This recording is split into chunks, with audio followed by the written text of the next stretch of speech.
کبھی آپ نے سوچا ہے کہ پانی کا صرف ایک قطرہ آپ کی پوری عبادت ضائع کر سکتا ہے؟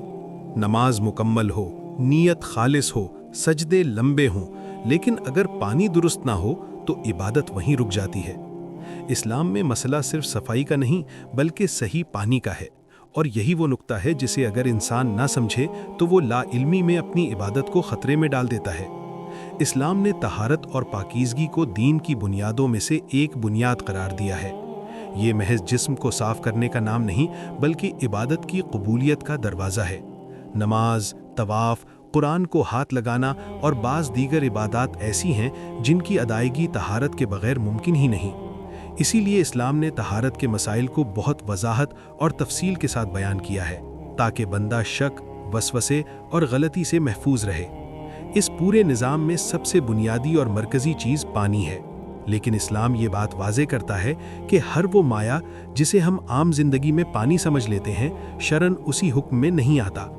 ایک دن علی کے دل میں ایک سوال آیا کہ کیا واقعی ہر پانی سے وضو اور غسل ہو سکتا ہے؟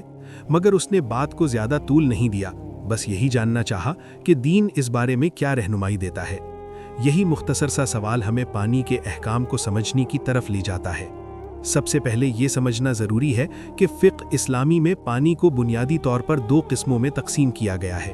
ایک وہ پانی جو اپنی اصل حالت پر ہو اور جسے بغیر کسی قید کے صرف پانی کہا جائے، اور دوسرا وہ پانی جو کسی چیز کے ساتھ اس طرح مل چکا ہو کہ اب اسے بغیر نسبت کے پانی کہنا درست نہ رہے۔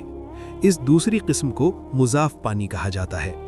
مضاف پانی وہ ہوتا ہے جو کسی چیز سے نچوڑا گیا ہو، جیسے خربوزے، انگور یا کسی اور پھل کا رس، یا وہ پانی جس میں کسی چیز کی ایسی آمیزش ہو جائے کہ اس کا ذائقہ، رنگ یا حقیقت بدل جائے۔ ایسا پانی بظاہر صاف، شفاف اور پینے کے قابل ہو سکتا ہے، مگر شرعی اعتبار سے وہ طہارت کا ذریعہ نہیں بنتا۔ مضاف پانی نہ کسی نجس چیز کو پاک کر سکتا ہے اور نہ اس سے وضو یا غسل صحیح ہوتا ہے۔ اگر مضاف پانی کسی نجس چیز سے مل جائے تو وہ فوراً نجس ہو جاتا ہے، چاہے نجاست بہت معمولی ہو اور پانی کی ظاہری حالت میں کوئی فرق نہ پڑے۔ یہاں اسلام ہمیں یہ سکھاتا ہے کہ عبادت کے معاملے میں ظاہری اندازے کافی نہیں ہوتے، بلکہ شرعی اصول کو دیکھنا ضروری ہوتا ہے۔ بعض اوقات پانی میں دوائیں یا دوسری چیزیں ملائی جاتی ہیں جن سے اس کا رنگ دودھ جیسا سفید ہو جاتا ہے، مگر عام لوگ پھر بھی اسے پانی ہی کہتے ہیں۔ ایسی صورت میں وہ پانی مضاف کے حکم میں نہیں آتا بلکہ خالص پانی شمار ہوتا ہے۔ اس سے یہ بات واضح ہوتی ہے کہ پانی کے حکم میں اصل معیار عرف عام ہے، یعنی لوگوں کی نظر میں اس چیز کو کیا سمجھا جا رہا ہے۔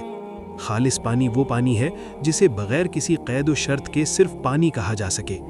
بارش کا پانی، دریا، نہر، چشمے، کنویں اور ٹینکوں میں جمع ہونے والا پانی سب خالص پانی کے زمرے میں آتے ہیں۔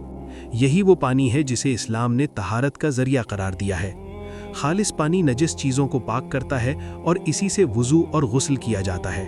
خالص پانی کی بھی مختلف صورتیں ہیں۔ ایک وہ پانی جو آسمان سے برستا ہے، یعنی بارش کا پانی۔ دوسرا وہ پانی جو زمین سے ابلتا ہے، جیسے چشمے اور دریا۔ تیسرا وہ پانی جو نہ آسمان سے برستا ہے اور نہ زمین سے ابلتا ہے بلکہ کسی جگہ جمع ہو جاتا ہے، جیسے حوض یا ٹینک کا پانی۔ اس جمع شدہ پانی کی مقدار اگر تقریباً 384 لیٹر یا اس سے زیادہ ہو تو اسے کر پانی کہا جاتا ہے، اور اگر اس سے کم ہو تو اسے قلیل پانی کہا جاتا ہے۔ یہاں مقدار کی اہمیت سامنے آتی ہے۔ کر پانی صرف نجاست کے لگنے سے نجس نہیں ہوتا جب تک اس کے رنگ، ذائقے یا بو میں تبدیلی نہ آ جائے۔ اس کے برعکس قلیل پانی بہت جلد متاثر ہو جاتا ہے۔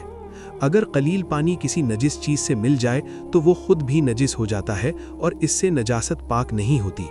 البتہ اگر قلیل پانی نجس چیز پر ڈالا جائے اور بہہ جائے تو مخصوص شرائط کے تحت وہ چیز پاک ہو سکتی ہے، مگر اس سے ٹپکنے والا پانی نجس شمار ہوتا ہے۔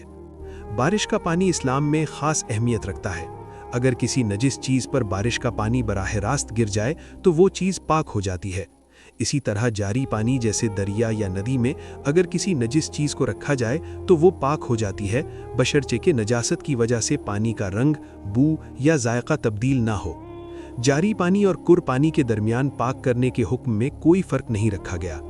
قلیل پانی کے بارے میں کچھ اور باریک مسائل بھی بیان کیے گئے ہیں۔